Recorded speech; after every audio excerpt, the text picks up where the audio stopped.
मैं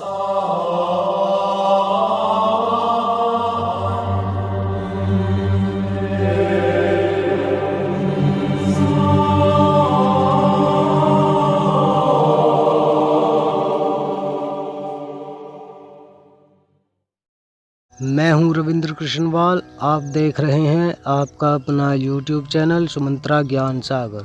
दोस्तों, इस सृष्टि निर्माण में स्त्री जाति का विशेष योगदान रहा है। यदि स्त्री न होती तो इस सृष्टि का कोई अस्तित्व ही नहीं होता। ये एक ऐसा कटु सत्य है जिसे हम कभी नहीं झुठला सकते। मगर एक कटु सत्य और भी है। वो कटु सत्य ये है, इस सृष्टि की कोई भी स्त्री कभी भी कोई राज अपने मन में छुपा कर नहीं रख सकती।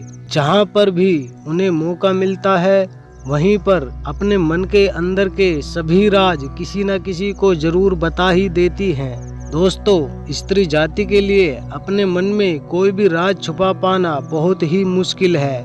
राज छोटा हो या बड़ा, इस सृष्टि की कोई भी स्त्री अपने मन में कभी भी कोई राज छुपा ही नहीं सकती। ऐसा क्यों है? क्यों कोई भी स्त्री अपने मन में कोई राज नहीं छुपा सकती? इसे हम नारी जाति की एक कॉमन आदत भी कह सकते हैं। मगर यदि हम इस विषय की गहराई में जाएं, तो यह आदत नहीं बल्कि शाप है। जी हाँ दोस्तों, शापित है हर स्त्री। इस सृष्टि की हर स्त्री इस शाप से अछूती नहीं है। समस्त नारी जाति को शाप मिला हुआ है कि कोई भी स्त्री कोई राज अपने मन में कभी नहीं छुपा कर रख सकती।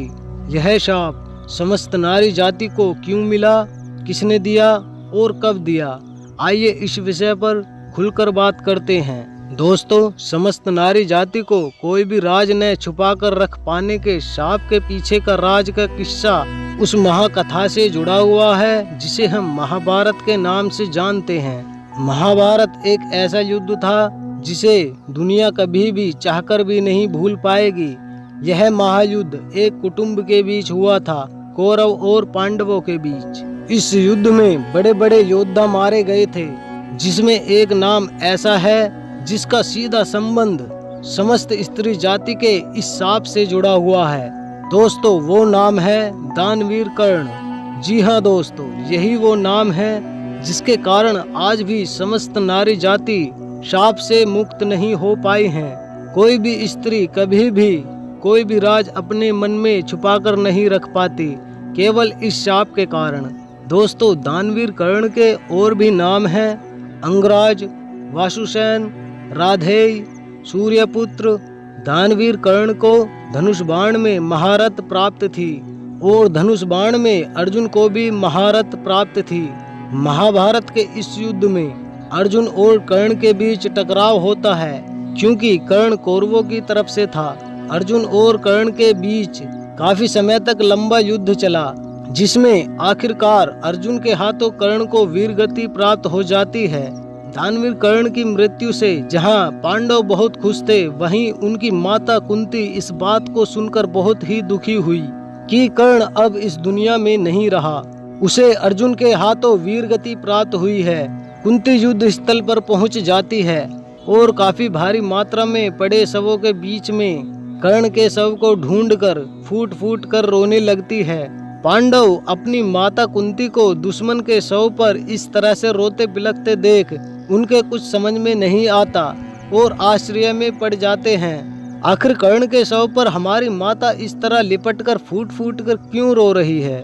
पांडव अपनी माता कुंती से अपने शत्रु कर्ण के शव पर इस तरह से आंसू बहाने की वजह पूछते हैं, मगर कुंती रोई जाती है। बार बार जोर देने पर कुंती अपने पुत्रों को एक ऐसा राज बताती है जिसे सुनकर सभी पांडवों के पैरों तले जमीन खिसक जाती है। कुंती अपने पांचों बेटों को रोते हुए बताती है कि ये मृत्यु शव जिसका पड़ा है दानवीर कर्ण, वो तुम्हारा सबसे बड़ा भाई था और मेरा सबसे बड़ा पुत्र। जिसे सुनकर एक बार तो पांडवों को अपने कानों पर विश्वास नहीं होता, मगर जब कुंती उन्हें सारी सच्चाई बताती है, क्यों उसने ये राज छुपा कर रखा कि कर्ण उनका अपना ही बेटा है और उनका सबसे बड़ा भाई है, यह सब सुनकर पांडव एक दुख के सैलाब में डूब जाते हैं। युधिष्ठिर कुंती से कहता है, हे माते, तुम्हारे इस राज को छुपाने की वजह से हमें इस अपराध के साथ जीना होगा कि हमने अपने बड़े भाई का वध किया। हे माते, आपके इस भेद ने हमें अपने बड़े भाई का कातिल बना दिया। जब तक ये सृष्टि रहेगी, ये समाज हमें अपने बड़े भाई के कातिल के नाम से संबोधित करेगा। आपके इस राज ने हमें अपने बड़े भाई का कातिल बना दिया माते। दोस्तों, यही वो क्षण था जिसकी वजह से आज तक कोई भी स्त्री अपने मन में कोई राज, कोई भेद नहीं छुपा पाती, क्योंकि उसी समय भरे मन से युधिष्ठिर ने अपनी माता को एक ऐसा शाप दे डाला जिसका परिणाम समस्त नारी जाति को भुगतना पड़ रहा है।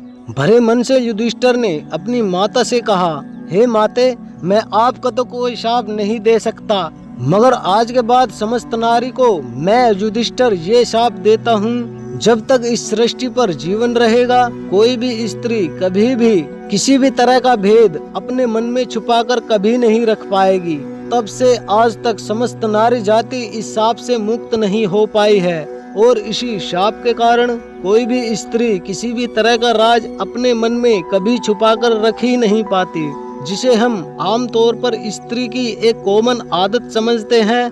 वास्तव में वो आदत नहीं, बल्कि एक ऐसा शाप है जिससे आज तक कोई भी नारी जाति मुक्त नहीं हो पाई है। समस्त नारी को युधिष्ठिर द्वारा दिया गया ये शाप एक ऐसा अभिशाप है जिससे स्त्री ही नहीं बल्कि पुरुष भी परेशान है, क्योंकि एक स्त्री ना चाहते हुए भी ऐसे ऐसे राज, ऐसे ऐसे भेद दूसरों को बता ही देती हैं, जिनके कारण बड़ी बड़ी परेशानियां हम इंसानों को झेलनी पड़ती हैं। तो दोस्तों, आप जान चुके होंगे क्यों कोई भी स्त्री किसी भी तरह का राज अपने मन में छुपाकर नहीं रख पाती।